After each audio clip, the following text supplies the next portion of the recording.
Hello, Ford fans! Are you enjoying your F-150 Lightning? I sure am, Jim. The powered frunk is so spacious, and it reminds me a lot of the F-150s I've driven before it. It's just familiar, it's all electric, and I'm just very happy with the truck. That's wonderful to hear, and I'm telling you today that you're not gonna want that truck anymore. I'm not? No, in 2025, we're gonna launch the Ford T3 project, which is gonna be more aerodynamic with better charging speeds and better range, and it won't look anything like the F-150 Lightning. But the F-150's like the best-selling truck ever. I thought you just wanted to make it electric so that us traditional pickup truck buyers would be comfortable making the switch. No, the Lightning was stupid. We're not gonna do that anymore. We're losing too much money on it. The future is T3. Well, I paid $90,000 for the Lightning, so I was kind of hoping this would be a good pickup truck for the long haul. Nope, we made way too many mistakes with that one, so we're gonna just focus on the T3 now. Great, Jim. I'm happy for you. Is my resale value gonna be okay? Nope. Oh. All jokes aside, I hope you F-150 Lightning buyers are happy with your trucks, but it's kind of hilarious seeing Jim hype up this T3 so much. He's been doing interviews with YouTubers, and journalists and news sites have all been talking about this T3 project, and they get that from the hashtag #TrustTheTruck, so 3 T's in a row. Yeah, it's cute. Kind of clever, but the reason I'm actually pretty excited by this is Jim seems to be taking the EV transition pretty seriously, and while I don't hate the F-150 Lightning by any means, I think it was a reasonable approach to reuse as many existing off-the-shelf parts and manufacturing approaches from the existing F-150s and just make it electric, because obviously the F-150 has been selling so well all these decades. Just make an electric version of it that is as close as possible to the previous versions, and you should sell them like hotcakes. I do have to admit that the inherent design is not very friendly towards aerodynamics, and the specs of the truck are not really optimized for the future. You know, it kind of caps out at around 150 kilowatts. It's a lower voltage architecture, and while it is a very familiar design,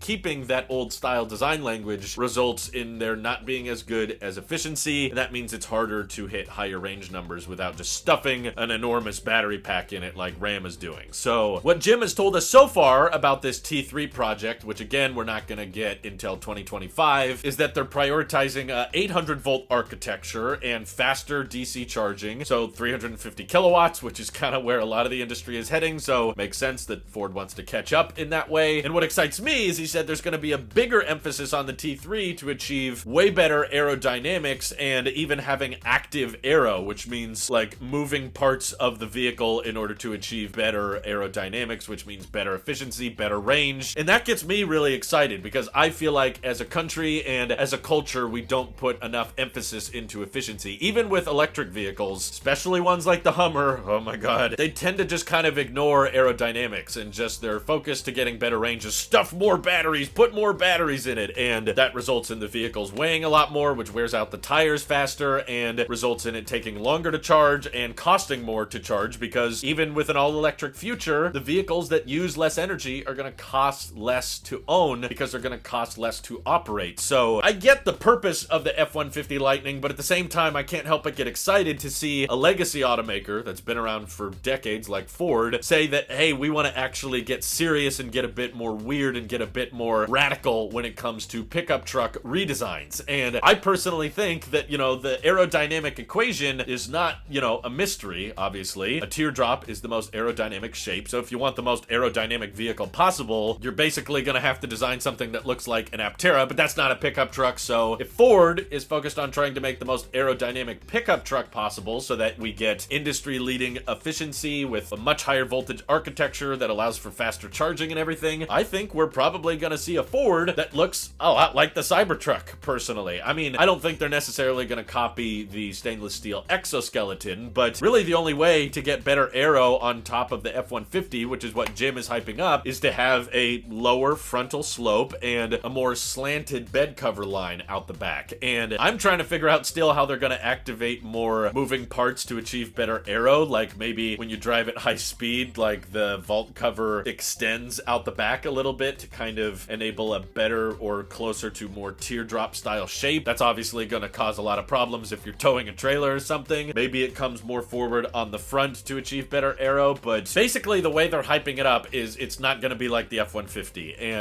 Jim has told many people he's interviewed that you're not going to want the F-150 Lightning once you see what the next generation of pickup trucks looks like. And as far as I'm hearing right now, with their big investment in Blue Oval City and building out these new factories which are going to produce batteries, both lithium iron phosphate and nickel-based ones with higher energy density, this is a legacy automaker acting like an EV startup. But they've got, of course, tons of funds and tons of government support, so I don't really think there's an instance in which Ford goes bankrupt, even though they're losing so much money on the EV business. And I think it's cool to be seeing a legacy automaker say, we're going to challenge the social norms, especially one as established and as long-lasting as Ford, to say we're going to rethink the pickup truck as a whole. We're going to make it more capable, more aerodynamic, more efficient, better range, and enable as many use cases as possible with this next generation design. And that excites me because I just see so many trucks on the road that look like the F-150, and I get it, you know, it sells well, it's a design that people are comfortable with, so as a first mover advantage, just to prove electric vehicles can be capable and can be practical, I get why Ford wanted to make the Lightning. Obviously, it's done very, very well. There's a lot of people that want to buy them, and they keep raising the prices on the Lightning because they've got the demand for it. But I'm just one of those like futurist type people that loves functional design changes. You know, I don't like change for the sake of change. You know, I hate the avatar car that's just trying to look weird and drives around in a parking lot to make a few YouTube videos. But if you can come up with a design language that is more scalable, more profitable, that enables use cases that weren't possible before, a range that wasn't possible before, and that allows you to save money on the cost per mile of operation, or go further than you could go before, or have better utility than you had before, and that is only achieved through a radically different and more groundbreaking futuristic design, that's how I get excited for the future, is something that stands out, something that turns heads. But the reason it turns heads and the reason it stands out is because it's just so different, it's so unique from what we're used to seeing. Some of you probably aren't going to like that, and the concept art I've shown you of the T3 is probably annoying you already, and you might just feel stuck in your ways of like, no, I want a truck to look like a truck, and that's all that really matters with a truck, is that it looks like the truck I've had for the past 30 years. And I do apologize, and I hope that Ford continues improving the F-150 Lightning so that you can continue buying your traditional basic designs that we've had for decades. But for those of us that want to go more extreme, for those of us that want to achieve better aero, better range, better efficiency at a lower price, I would love to see Ford kind of have an option for both demographics. And I know that Tesla's not really going to go that route. They're pretty much just going to go all in with the Cybertruck. But if other companies can have a Cybertruck style equivalent, but also have a more traditional style pickup truck for those who want it, I think that's just a great way to cater to a wide demographic of people. And I don't think Ford is going to outsell Tesla per se, even though Ford is probably going to have more options to choose from. They're probably not going to be able to scale manufacturing as quickly and as drastically as Tesla does, but I'm all in favor of good competition, okay? I don't want bad competition, because then you don't really get the benefits of competition in the first place. You need trucks that can actually give the Cybertruck or the Rivian a run for their money, an alternative that makes Rivian or Tesla have to genuinely try harder, you know? So if Ford can make the T3 and it's cheaper than the Cybertruck and has better acceleration or faster charging speeds or better aerodynamics maybe than the sharp angular design Tesla can achieve, then maybe that'll motivate Tesla to lower prices on the Cybertruck or increase the energy density to get better range out of it. And then we have a bit more of a healthy market of competition where the manufacturers are competing to make the best overall product, because that's when us, the end consumer, wins, is when there's lots of different options from competitors and they're all really, really close and they're leapfrogging each other with capability and specs, and then they can lean more into their respective niches. So maybe because I'm the Tesla guy, I'm going to prefer the Cybertruck's minimal interior, but maybe you don't like having a minimal interior and you want a few more buttons and dials, so you're going to go the Ford route, and Ford will continue leaning in that direction of saying, yeah, we're going to offer enhanced CarPlay and we're going to have more physical controls that you can access without having to take your eyes off the road. That's a great EV market that I'm really excited for, instead of just having a, well, no one can compete because Tesla has the best charging network or Tesla has the best range at the lowest price, so therefore that's pretty much all you can can get. It's not a good situation when one company has all control over the market. So I'm rooting for Ford, even though I'm not particularly in the market for the T3. I don't think the T3 is actually what it's going to be called, but that's what they're referring to it now as a project, so that's what I'm going to call it. But what do you think of the idea? What concepts do you think Ford could implement to make a more aerodynamic truck that also doesn't look like a direct ripoff of the Cybertruck? Feel free to let me know your predictions down in the comments below. And thank you to everybody supporting this channel directly. Seriously, helps us out a ton, as does just watching these videos. So thanks again. Have an excellent rest of your day.